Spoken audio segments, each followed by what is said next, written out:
রায়গঞ্জ বিধানসভা কেন্দ্রে ভোটের সকালে পোস্টারকে কেন্দ্র করে বিজেপি ও তৃণমূলের মধ্যে তীব্র বিতর্কের সৃষ্টি হয়। বিজেপি প্রার্থী কৌশিক চৌধুরী রামকৃষ্ণ বিদ্যাভবন ভোট কেন্দ্রে ভোট দিতে গিয়ে অভিযোগ করেন 100 মিটারের নিষিদ্ধ এলাকার মধ্যে তৃণমূল প্রার্থী কৃষ্ণ কল্যাণী ট্রেন্ড রয়েছে।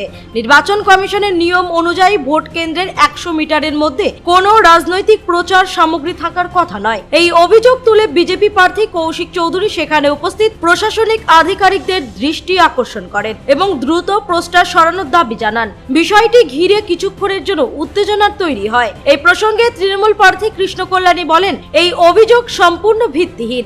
আমাদের পক্ষ থেকে কোনো নিয়ম ভঙ্গ করা হয়নি। কোথাও যদি পোস্টার থেকে থাকে সেটি হয়তো পুরনো বা কারো ব্যক্তিগত উদ্যোগে লাগানো। নির্বাচন কমিশনের সমস্ত নিয়ম মেনেই আমরা প্রচার চালিয়েছি। ঘটনাকে কেন্দ্র করে এলাকায় সাময়িক উত্তেজনা তৈরি হলেও পরে পরিস্থিতি নিয়ন্ত্রণে আসে বলে প্রশাসন সূত্রে খবর। কি অসুবিধা হবে? আপনি কি অসুবিধা হবে আপনার? এখানে রামকৃষ্ণ স্কুলে ভোট হচ্ছে, তার বলা হয়েছে 100 মিটারের মধ্যে কোনো প্রার্থীর প্রচার থাকবে না কিছু। এখানে কৃষ্ণ কল্যাণীর প্রচারের ফ্লেক্স এখানে লাগানো কি করে থাকে 10 মিটারের মধ্যে? 10 মিটারও নেই স্কুলের। হ্যাঁ, অভিযোগ করেছি আমি, সেক্টরে অভিযোগ করেছি। এখনো পর্যন্ত খোলেনি ওরা। দাদা, আপনারা খোলার ব্যবস্থা করুন। এটা খোলার ব্যবস্থা কত লাগবে, সময় লাগবে খোলার ব্যবস্থা? তাড়াতাড়ি খুলুন।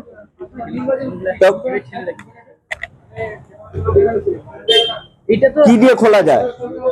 যেভাবে খোলা যায় সেভাবে খুলুন। ওটা 10 মিটারের মধ্যে লাগানো, এটা 100 মিটার তো ছেড়ে দিন। খুলুন, তাড়াতাড়ি খুলুন। কাকে ডাকছেন? এটা খুলতে কাকে ডাকছেন? হ্যাঁ, গতকাল থেকে ওনারা এখানে এসছেন, কেউ কিছু দেখেননি। আমরা গতকালও বলেছি খোলার কথা, এটা গতকালও খোলেননি। বিজেপির বুথ রয়েছে যেটা ইলিগাল। আমি এখানকার সিআরপিএফ কে জানালাম, এরা খুব তাড়াতাড়ি বুথটাকে সরিয়ে দেওয়া উচিত। আপনারা সংবাদগত আছেন, আপনারাও দেখুন যে এটা মানে ইলিগাল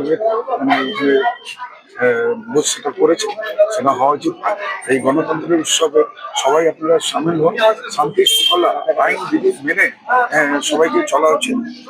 এখানে আমি শুনেছি ক্যান্ডিডেট দীর্ঘক্ষণ ধরে 1.5 ঘন্টা থেকে আমি আসলাম, জিজ্ঞাসা করলাম সব চলছে, স্কুটি চলছে, শুনে নিয়ে আমি বেরিয়ে যাচ্ছি। এখানে 1-1.5 ঘন্টা দাঁড়িয়ে ভোটারদের প্রভাবিত করে ভোট নেওয়াটা সঠিক গণতন্ত্রের পদ্ধতি নয়। আমি ওই প্রার্থীকে বলবো, আপনার যেটা আইন শৃঙ্খলা আছে সেই হিসাবে মেনে চলুন। জনাদেশ জনগণ তয় করে নিচ্ছে। এখন আপনি এখানে থেকেও আপনি কিছু করতে পারবেন না, আমি কিছু করতে পারবো। জনগণ আজকে ভোট চোখা নেই, জনাদেশ বেরোবে, সেটা আমাদের একটা ব্যানার না, ওনাদের তো বুথ আছে, আমাদের নাই একটা ব্যানার নাই, ওভারলুক হয়ে যেতে পারে। পুরো বুথটা তো ওভার না, বুথটা কেন আছে? আজকে ওনাদের কাজ আছে শুধু বিরোধিতা করা, ঠিক আছে? আগে নিজের বিরোধটা দেখুন। নির্বাচন কমিশনের ভূমিকা কেমন দেখছেন আপনি অভিযোগ জানানোর পর? না, এখন পর্যন্ত নির্বাচন কমিশনকে যেটা আমি জানিয়েলাম যে বুথ এখানে ঢোকার সঙ্গে সঙ্গে জানালাম, নেওয়ার পর 10-12 মিনিট হয়ে গেল, এখন পর্যন্ত মানে দেখলাম না। যেখানে বুথটা আছে সেখানেই আছে। এনারা এখানকার সিআরপিএফ রয়েছেন, এনারা গিয়েও ওটা সরাই দিতে পারতেন, কিন্তু এখনো সরাননি। না, একটিভতা নাই এখন। ওনারা নিজের হয়তো ওনাদের ডিউটি এখানে পড়ছে, এখান থেকে বাইরে যেতে পারবেন না, সেই জন্য ওনারা ফোন করছেন। আমাদেরও একটু 10-15-20 মিনিট অপেক্ষা করা হচ্ছে, দেখছি কি হচ্ছে। রায়গঞ্জ থেকে রামকৃষ্ণ দাসের রিপোর্ট, কুলিক নিউজ।